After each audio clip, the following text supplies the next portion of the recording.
বৃদ্ধাশ্রম থেকে বলছি, একজন মায়ের আর্তনাদ। আমি আমার পোলারে দিনই শিক্ষা দেই নাই। আমি আমার পোলারে বড় করণের লাইগা খালি পড়ালেখাই করাইছি, দিনই শিক্ষা দেই নাই, আখলাকের শিক্ষা দেই নাই।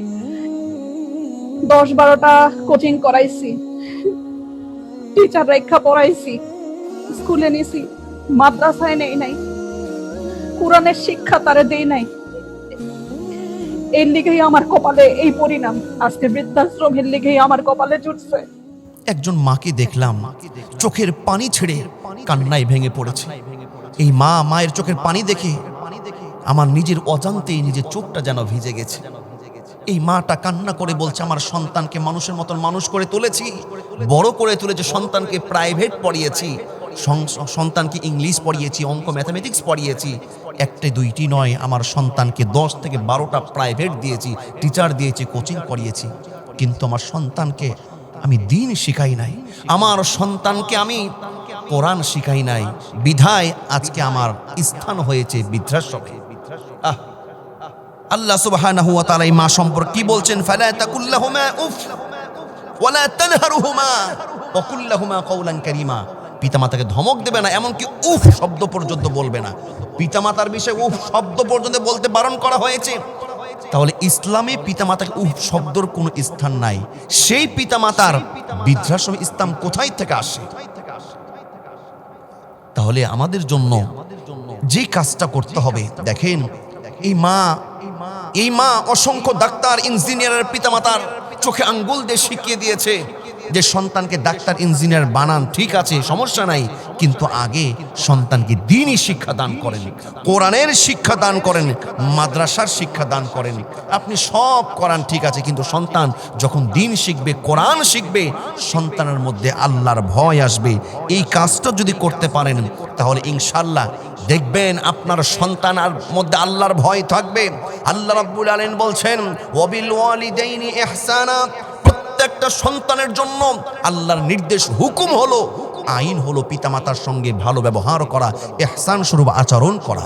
সন্তানের মধ্যে যদি দ্বীন থাকে, কোরআন থাকে, ইসলাম থাকে, আল্লাহর ভয় থাকে, সেই সন্তান কখনো পিতামাতাকে বৃদ্ধাশ্রমে রেখে আসতে পারে না। কিন্তু একটি বিষয় কখনো চিন্তা করেছেন? বৃদ্ধাশ্রমে অসংখ্য ডাক্তার, ইঞ্জিনিয়ার, অসংখ্য বিসিএস ক্যাডারের মা বাবাকে আপনি খুঁজে পাবেন, কিন্তু এই রকম নজির আপনি একটা দেখাতে পারবেন না যে একজন আলেমের মাকে বৃদ্ধাশ্রমে রেখে এসেছে। আমি চ্যালেঞ্জ করলাম, একজন আলেমের মাকে আপনি বৃদ্ধাশ্রমে দেখতে পারবেন না। কিন্তু এই রকম হাজার হাজার নজির আছে যে অসংখ্য বিসিএস ক্যাডারের পিতামাতা বৃদ্ধাশ্রমে অবস্থান করছে। এই কারণটা কি? তাহলে পিতামাতাকে বলবো, সন্তানের আপনি ক্যারিয়ার করছেন, শুধু দুনিয়ার চিন্তা করছেন, আপনি পরকালের চিন্তা করুন।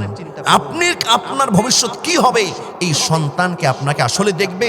ওই যে মা বৃদ্ধাশ্রম থেকে আত্মনাদ করছে, যে সন্তান যদি শুধুমাত্র দুনিয়া শিক্ষায় যদি বড় হয়, টাকা পয়সা, বাড়ি গাড়ির সার্টিফিকেটের মালিক হবে, হয় আপনার স্থান বৃদ্ধাশ্রমে হবে, আর না হয় সন্তান সুদূর কোনো দূর পরিবেশে, সুদূর কোনো জায়গায় সে অবস্থান করবে, পিতামাতার দেখভাল করবে না। কিন্তু আল্লাহর নবী কি বলছেন? ইযা মাতাল ইনসান ইনকাতা আনহু আমালুহু ইল্লা মিন সালাসাতিন, ইল্লা মিন সাদাকাতিন আও জারিয়াতিন আও ইলমিন ইনতাফাউ বিহি আও ওয়ালাদিন সালিহান ইয়াদউ লাহ। একজন নেক সন্তানের কত মূল্য!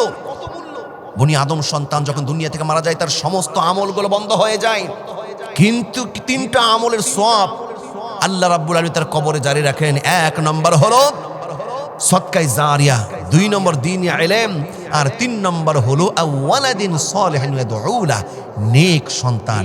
নেক সন্তান যদি আপনি দুনিয়ায় রেখে যেতে পারেন, দুনিয়াতে পিতামাতার জন্য যেমন কল্যাণকর হবে, আপনি কবরে যাওয়ার পরে এই নেক সন্তানের ওসিলায় আল্লাহ পাক আপনার কবরে এর একটা সওয়াব, একটা জাযা আল্লাহ পাক আপনার কবরে জারি রাখবেন। সুবহানাল্লাহ।